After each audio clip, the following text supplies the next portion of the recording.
Mbote Nabino Lisusu, Bandeko Batali, ya Congo direct officiel. Chaîne Nabino Moro Sarabino information à la source. Nenge Toyib Sarabino toujours que Biso Tokitara sur le terrain. Pour nous reçu information plausible. Je suis encore très heureux aujourd'hui de vous revoir encore. Donc moi c'est votre humble serviteur Tony Makonzo Yabino donc bon mesana ko babiso. Lelo oyo so tokiti bongo ngai longo ngana cameraman ngai Gracia Masamba. Tokiti sur terrain pour nous comment est-ce que ça se passe à la ville parce que vous le savez bien aux amasolo la politique, aux sur la politique, la chaîne Abino donc habituez-vous, abonnez-vous massivement la chaîne Abino Congo direct officiel donc abonnez-vous massivement parce que désormais ma solo la politique et qu'on a ça la mandé awa les lo oyo bomoni ki tokiti na balabala to na la descente sur terrain poto lukela bino ba vie ba tout parce que boyebi bien ba o ba na poto ba yebi ke lelo zaki bongo annoncer ville morte ezaki bongo ville morte neto lingi to ki taper sur terrain bomona ndenge ville ngo makambo yo sala manango ndé makambo ça est-ce que eza échec to eza réussite boye ba yiki pe ba au travers le monde ba komi tout est-ce que élection ko zala te lelo ensemble na bino to ko sonde quelque batu to ba commenter est-ce que bah vie n'a pas partagé par rapport à ce sujet auto bino donc tu bah ville morte c'est les lots qui déclenché pas à bateau la mouka est-ce que ça réussite to pèse échec tout sur la paix pour la mission dimanche yo bandimi na bango te élection là donc tout n'a pas bango ce qui ni pour na bango la élection za la tête topé élection za la tête bino na poto bi que vous avez rebellé pour na kolanda biso je commence directement à saluer mon boss babi Arnaud de Vouma babi le réalisateur noble. 500 gigas, donc la personne les réalisateurs nobles 500 gigas. Babi Arnaud Vouma, la personne donc de la part de Gracia Masamba, de la part de Ngamoro Tony Mac, de la part de Sandrine, de la part de Structure Mobile Congo, Direct Télévision. Donc je m'en vais directement dans la première invité dans Luka Bango, comment est-ce que zo concevoir journal Lelo par rapport à Bango, na férié, Zaki déclenché, ville morte journal Lelo. Donc toujours continuer Nabino. Arnaud de Vouma, le réalisateur noble. Donc tout ça bon photo signaler tout ça bon na matongé toi venant na matongé tu écoutes na bande na biso awa ndeko bonjour ndeko kombo nani Platini yebisa biso lelo oyebi ke lelo zaki déclencher bon ville morte na yebi très bien mais bande na biso la muka opposition ba déclencher ville morte pour na yo ndeko zo mona journal lelo est-ce que ville morte ngoza réussite aux échecs pour na ngai etake combattant on a na kata MLP. Ils ont échec, ils ont victoire à la majorité. Ils ont que yoki maloba opposant au balobi. D'autre part, tous ont la maîtrise moko ou esalike. Toi là qui sabango non vie mot salami bien si bon baloba que échec. Mais échec pour batu bayoka ki. Mais tout le monde va tambour na bango, va évacuer librement de l'occupation na bango, bango va teka, va tambour na bango donc ville morte on a habité est-ce que mot d'ordre on a vraiment respecté bon. Non, ba congolais ba respecter maloba oyo ya ba opposa ba lobby mais ba boy na bango ndeke ko kangale musuba biloko nyose kangamate mais ba respecter so talibé pe so tamboli au mona ke na batune ba tambola zane batune ba tambola raté mais pour na ngai za déjà respecter ba respecter la vie morte mais à propre ya salité donc ba respecter ville propre ville morte ya propre ya salité maloba bimi pande on a biso awa donc na pesi le réalisateur noble Mbote Belé. Arnaud Danvouma, Jacob Ilunga Monsali Mokonza Pota depuis Australie, mon ami de tout le temps, je te salue. Chanel Maxime, la personne Mbote, mais Baïke na poto wana yosa combattant, balobi que élection est la dimanche oyo. Yo moni on ndengeni.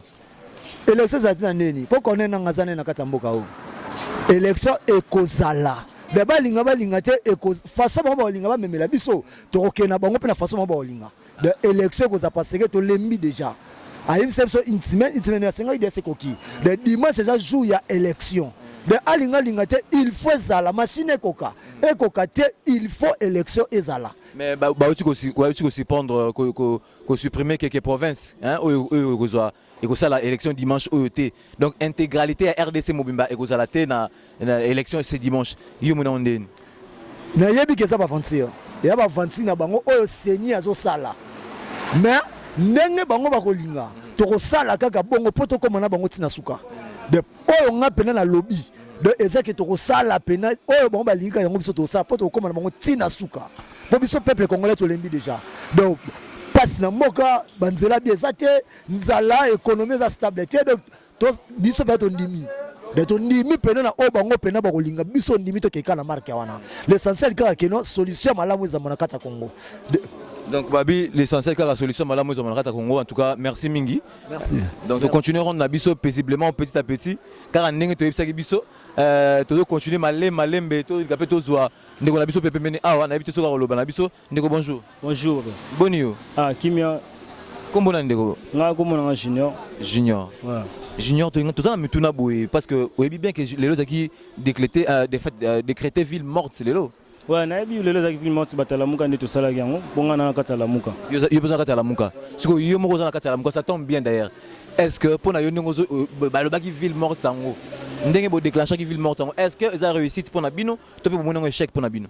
Bon, ils ont réussi ils ont échec bon. Ils ont ndenge peuple congolais c'est décidé na ye. To pesa ki on pour na bato bali o baza pour na la muka.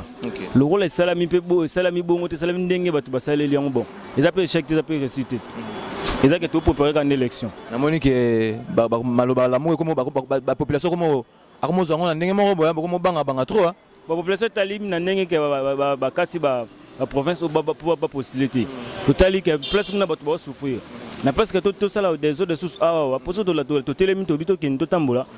Bango bato majorité ba lingate comme ba beta biso ba masasi na nzoto sala biso bente. Yango to vendre kimia to za na maîtrise to zila bango dimanche suka masona bango ya dimanche. Na moni bino en fait na habité bo limbisa ngai mais lokwa to za na mutu moko la muka o pa ça moko ya kati makambo bango to linga to solo maman pe bela en profondeur na ya. Mais batala muka lobi boboya ki machine à voter les lobo ndimi machine à voter lobi boboya ki élection car les jours ba chaki yango wana les 23 et comme les 30 mais na mona contestation mo na part na bino c'est comme si beaucoup peut ba complice na gouvernement ko bendeni mais ba tunisi bazo comprendre biso te souci na ça nini to mema ki bango le to c'est bango to za teti pour les 23 élection salama bango ba boyi temo to za pe biso mo te majorité opposition to biso mo to za ba to IDPS quand même malgré tout ça quand même to za ba to opposant to peux si bango ba pesi biso une semaine to recorder bon une semaine za pe problème to pesi bon une semaine na suka eza dimanche to za côté na bon to za ne biso moko to sais bon suka na bango za dimanche so que élection salamité wana to ebité oni to le bela pe makambo na élection le ko bi dimanche ndé élection mambo salama na yebi que ba yike baza na poto wana ba Chanel Maxime bandeko na ngai baza aller l'homme de Dieu bazé belé kuna na pesi bango mbote belé Antoinette Mangapi Guylaine na pesi mbote mais est-ce que élection dimanche yo za na sûr rassurer que élection dimanche que salama na si élection salama élection dimanche zali bandeko na tout aux bandako dimanche la muka 5h ou 4h aux à la près des gens na centre nao pour voter. Parce que pour nous aux moni maman ndeni sondage ndeni aux mona ndeni nabi kabino ba la muka nabi ke sondage ndeni. Bon pour nga nabi ke élection ça manga na matango na ndingi na zala na sokol na lati na nga na ke na voter Martin Fayulu. Na voter Martin Fayulu na député na nga na voter o ayebi ke na voter. Pour mes apété mais do yebi ke lokola bakati beni bakati na ba butembo wana. Malgré ndenge bato bakufa kilo bango ba sepelaki bango ba majorité ba sepelaki. Pour mes até to ke na bango kati na suka biso souci na élection de salam. Mais leko bakati bedi bakati ba butembo pona yo wana ezo bino wana ezo le blamino le monter quoi. Bon c'est leur raison bon ba pesi. Mais ceux qui élection salami o bato balingi salami bongo te wana lesko mabe. Pour le bakati bon ba ba pesi aka Ebola tant on va préparer qui ma élection ba Ebola te. Ceux qui daki esa le 23. Est-ce que Ebola za quitté? Au monde ma besiko yangwana. Ouais, la question tout le monde on se pose la même question ensemble avec vous, mais nous savons bien que ces 30 ces dimanche ici, il y aura bel et bien élection ici à la ville province de Kinshasa et au travers la République à part Bisika Oboebi, ils ont touché par rapport à Ebola selon annonce du gouvernement Nabiso. Mais toujours continuer paisiblement rendre Nabiso, Nabi Ketogoti Kayo Papa Nanga, merci Mouni. Bon, on a profité un peu ça, boss, on a passé à Nabiso Moti, pas on a pas émission rapidement. Les émissions, but on a venanga ipati Didier Deka Nasser Nanga Milolo, batutu na bosani bon au DJ Livre bino boye bien parler. Merci beaucoup, DJ Livre, merci beaucoup. Tout ça, on a papa à Péaza commerçant, à Tamboli, hein. Papa, pour ça, on a pour Mami Touka, papa Boni. Excusez. Non, maman, le Miki, papa, là, Boni. Le vezate. On a mon nous a comme blanc librement, les autres villes mortes, mon on est c'est ville morte, on a respecté. Ah, Oui, Kolobana, papa. Ah. Merci, mais comprenez que nous sommes en direct, hein. Comprenez que nous sommes en direct, c'est juste pour recueillir pour vous les informations qui sont vraiment plausibles, qui sont sur le terrain. Sur la Nabino, tu continuer rond Nabino, rond Nabiso Nabino. Il y a le qui journée à l'élo qui décrété ville morte, pas à Batalamuka. Est-ce que ils allaient respecter mon d'ordre, ils allaient vraiment respecter Nabadept Nayemoko? Est-ce que élection dimanche OEP au Salama comme s'il doit? Parce que malgré exclure la province il faut te comment est-ce que l'élection que ça qui tient le terrain pour le retour na imboka comment est-ce que on va concevoir makambo nyos tout na minute na mission na biso. Donc merci mingi bozo belé toujours continuer paisiblement ngai le on a caméraman le plus suspect le noir babi mobile moi mundo bien grâce à Masamba on continue ensemble avec vous et puis to ko sabino quoi ndeko batali kaka ndenge to yebisaki bino que toujours continuer toujours rendre na biso par rapport à koyeba c'est réellement ville morte si alelo ou yaki déclaté na batala muka ceux qui ont réellement respecté. Donc toujours sur la paisiblement na natif yaki ville à Kinshasa pour me expliciter biso comment est-ce que journée en haut sur les gens na mato ina bango puis comment est-ce que les lots ils ont respecté ou pas. Toujours sur na papa awa pembeni. Papa bonjour. Bonjour papa. Papa Bonio. Kimia. Comment nani? Parti. Papa dis la caméra kuna. Comment on a parti? Papa parti les lots qui bongo ville morte na habité est-ce que yo ebaki yango? Na ebaki yango pété. Na yeko surtout kaka boyo no ville morte. Bon normalement ngade na zalaka wa. Ba nyonso nde baleka na mona bon mais na mona ta mutu moko l'équité ata travailler moko l'équité si bit mara bo ville morte na comprendre peut-être sur les années. Est-ce que nous avons une ville morte en haut est-ce que ils ont vraiment respecté tout au monde comme la journée de bon, il a fallu proclamer que non, les villes va proclamer péter le mort na web en ndenge nini. Faut expliquer ce que ville morte c'est pour na boé. Est-ce que les lois les villes mortes pour yo salara Moussa na yo matin midi soir ça Moussa na yo. So les lois déclarer ville morte. Est-ce que ça un avantage na yo, que ça un désavantage na yo? Non, ça doit dépendre na mutuye moko. Mutuye moko azali ko se débrouiller pour au moins mike nae pour ceux qui babi ville morte nga moyen la sala wa ezate. Mais siko lelo oyo selon yo ndongo zo moni la processus électoral lambo na biso ba élection est-ce que dimanche oyo vous assure que l'élection ça la lambo nandimite vete limité non mon rande batuka ba lo mais nandimite ni na ngondi mission te que élection ça la mate nga moko premièrement la za convaincu naza convaincu parce que mingi nazoyoka bazoloba ono élection eza te bapusi yango semaine prochaine nazoyoka ndenge baoloba. Yo moza convaincu que l'élection ezala dimanche oyo. Naza convaincu te. Candidat na wala bon nga candidat na ngai au moins nga mo na bomba candidat na ngai. Pour les secret mutu yemoko. En tout cas merci beaucoup na papa, merci mingi. Elle est très sympa la biso. Donc, quand on est Bino, nous allons continuer paisiblement rendre Nabiso concernant ville morte à l'élo. Ngaï Longona, grâce à Massamba, nous allons continuer à rendre Nabiso pour tous les Bino éléments. Maman, bonjour. Maman, boy, caméra, vous comprenez que la caméra est compliquée. Tous attendent ma maman. Après, c'est moi qui mouké par rapport à Naye. Tu as dit que vous avez belé, vous avez enfant, vous avez la maman. Vous comprenez Biso qui est vraiment plein de la balle à l'automne. Maman, bonjour. Bonjour, papa. Maman, l'élo, il y a ville morte à l'élo. Ngai bagite. Oui, bagite boani. Na habité que ville morte. Bon, na habité.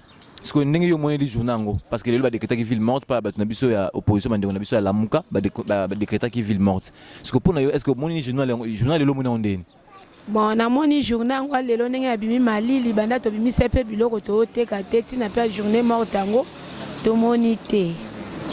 Il fallait que tu fasses dans biso to lukaka kimia mutoza na moi possibilité non OK ko luka otika bisale la journée morte. Parce que pour na yo nabi que yoza maman ozolanda quand même processus électoral en Bourg non? Tozolanda. Est-ce que dimanche aux assure que l'élection que ça la manamboka we? Ndenge toza kana sima mibeko. Soki o le président koloba yango bino bokolanda. Po ozana droit moroté. Mokonzi tango azali yo kozaka soumission ezaneti yo papa alobi no vanda ko bimate o vandika ko bimate soki alobi vote ezali to si soki pa alobi ezate otiki kaka tiko osana au dimanche yango to ko voter na biso me ba mboka mususu ko ba beni lokola ba bisika mususu ko voter te lokola biso na habité est-ce que ezo pesa pas cité que ensemble ya Congo mobimba to ko voter elongo te bon et pas nanga na mona ngolo eza clarté. Parce que vote ndenge salema kala tout ça année passée to votaka bisonnions ensemble aussi si au sokoli oki voter comme simboka musuba voter te na mona ngo vraiment eza clarté.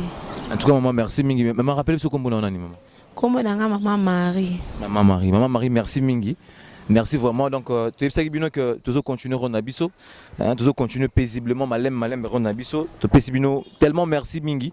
Bande Ronabiso, nous sommes abonnés à Direct TV, na Congo plutôt Congo Direct officiel. Na Abisibino qui abonnez-vous massivement. Vous allez bon ma solo la politique, habituez-vous. Habituez-vous comme ça à nous suivre dans cette chaîne ici Congo Direct officiel. C'est là où vous aurez vos informations concernant la politique de ce pays et le processus électoral et comment est-ce que Maramboyo Salama. Nulle part ailleurs, Kaka Awa, Arnon Vouma, 500 gigas, Aïb Marambo, les réalisateurs nobles, la noblesse dans le sang. Donc, le PC Mbo Tebele, Nzamba Zanaye, Abaté la Marambo, c'est qui est les bons quoi. Donc, merci beaucoup. Tous continuer Ronabiso, peace and love. Bandeko Batali kaka ndenge to ebisaki bino ngai Tony Mac na bino elongo na grâce ya Masamba. Toujours sur le terrain. Pour la bino ba vie, il y a public la biso, ba vie, il y a peuple congolais, surtout particulièrement il y a peuple quinois sur oh lobby, ils ont décrété bien, ils ont bongo marche. Pardon, excusez-moi, marche mais journée ville morte. Et puis tu comment est-ce que élection, tu vas y dans 12 ba élection et au ça la les 30 dimanche mais tout na yango lelo et pas ba yike ba quinois, ba congolais na biso, ba biso. Comment est-ce que on va concevoir makambango et élection? Tout ce qui est rapidement tout le monde a biso, on a payé na biso ah tout ce que tout le monde a ndeko bonjour. Ah bonjour papa. Bonjour. Ah mbote bien papa naza bien. C'est pas mingi comme on a yo donc c'est pas mingi vraiment comme on a yo kombo nani ba yiki ba otala yo. Nga komo na nga Neville Saka. Neville Saka tout la question moi aux déranger biso aux déranger peuple congolais mobimba. Na bi que oyebi bien que ville morte c'est qui décrété les lots.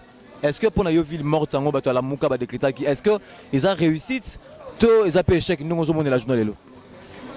Bon, nga pe nga pour nga vraiment personnellement bena si j'ai bena qui au ba politicien ba soulever qui les lots à la ville morte.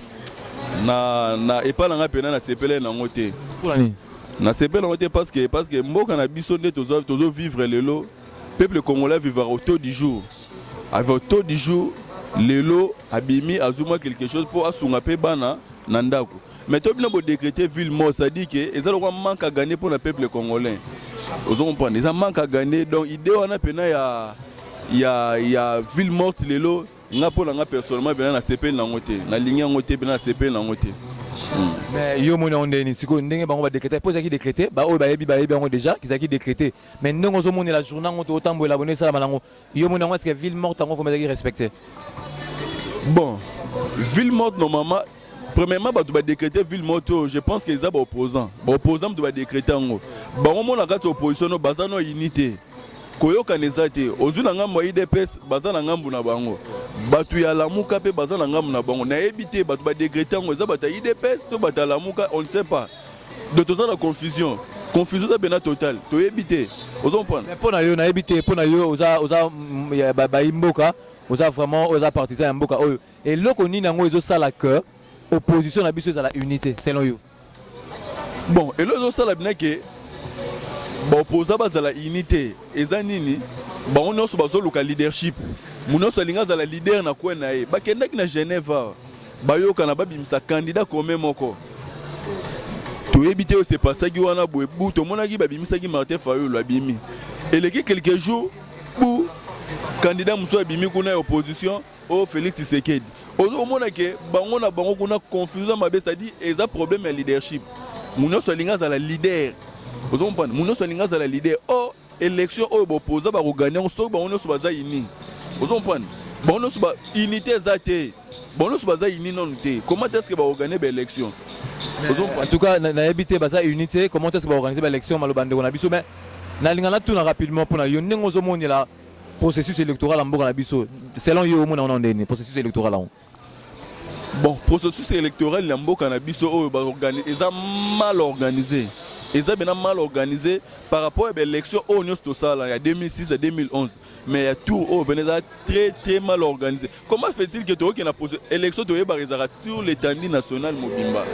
Mais na yo ki ke ba écarter ba province mususu na ba ville mususu na éviter ba réseau zanini mais ba écarter bon est-ce que bateau ba écarter ba ngwana raison za Ebola ba maladie za kuna ba guerre tout ça papa na ngai même Ebola bon bazo accuser que Ebola campagne salama kuna te comprendre campagne esalami na baville wana esalami na baprovince wana ntango ekomi kaka makambo ya bavote basouleve point ebola wana fo baluka makambo mosusu bakokosa biso bakongole bakozoba bango ntina baniveau te ozo comprendre bakozoba biso ntina baniveau te élection fo esalama sur l'étendue nationale mobimba ozo comprendre eza te ke batabeni baza bakongolais te bakinois to batanani baza bakongolais non ozo comprendre selon yo est-ce que ozomona bina ke non élection ekozala vraiment dimanche oyo bon président Seni azo affirmer biso que réellement élection ekozala président Seni azo affirmer biso que élection ekozala mais biso problème biso ezali que élection eleka na transparence tolingi transparence na élection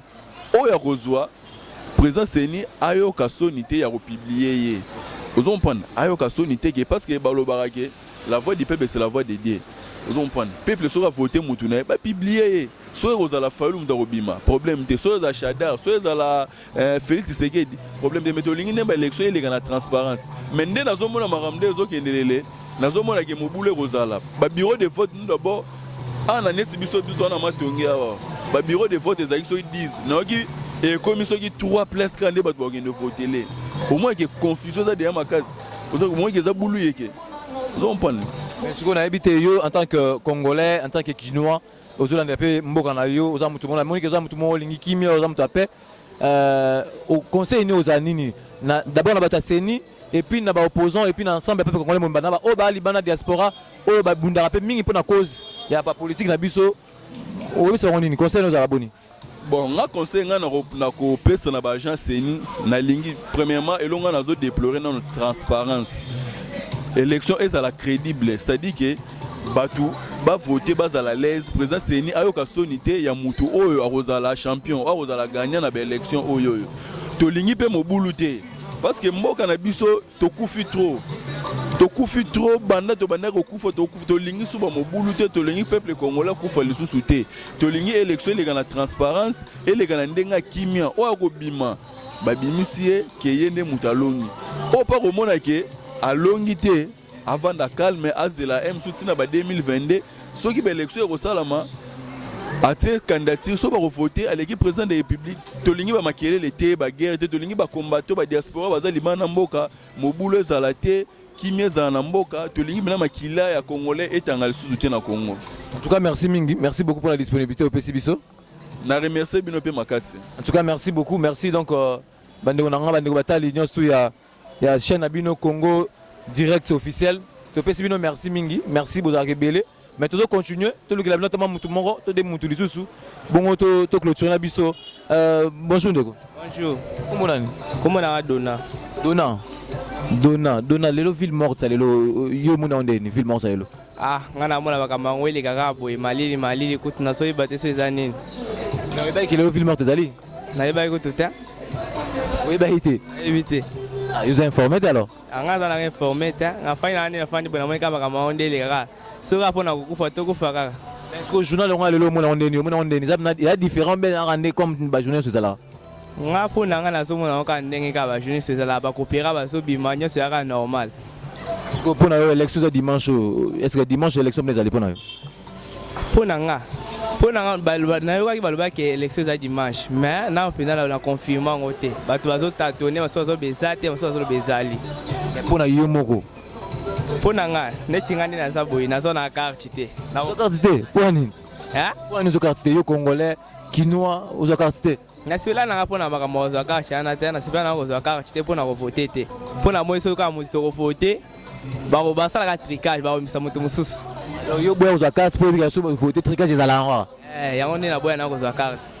En tout cas peuple congolais marambosé belé c'est là on a biso biya boy ko zo carte d'électeur parce que bi non tricage aux la kaka. Ça n'engage que lui donc to chité na bino to komi pratiquement la souka émission na biso. Na bi ke bozala ba yike ya kolanda émission oyo. Bon message nango masolo ya politique na chaîne na bino Congo officiel Congo direct officiel. Bon message nango babi le réalisateur noble Arnold Vouma, le réalisateur noble 500 gigas na piso Motebele, Chanel Maxime Jacob Ilunga Mosali, Antoinette Mangapi, baza tellement nombreux, hein, Gisèle, la France, la Pesbino Mbote, Belé, la Melbourne, en Australie, baza Belé, la Pesbino Mbote, Didier Anka, Bededak, Gracia Massamba, les caméramans les plus suspects de la capitale de la Pesbino Mbote, Belé. Tu commis pratiquement la souka émission, Biso, Nenge Tolobara, ceux qui n'ont pas zongité, Biso Nabino, tu écoutes en Balasima. Bye.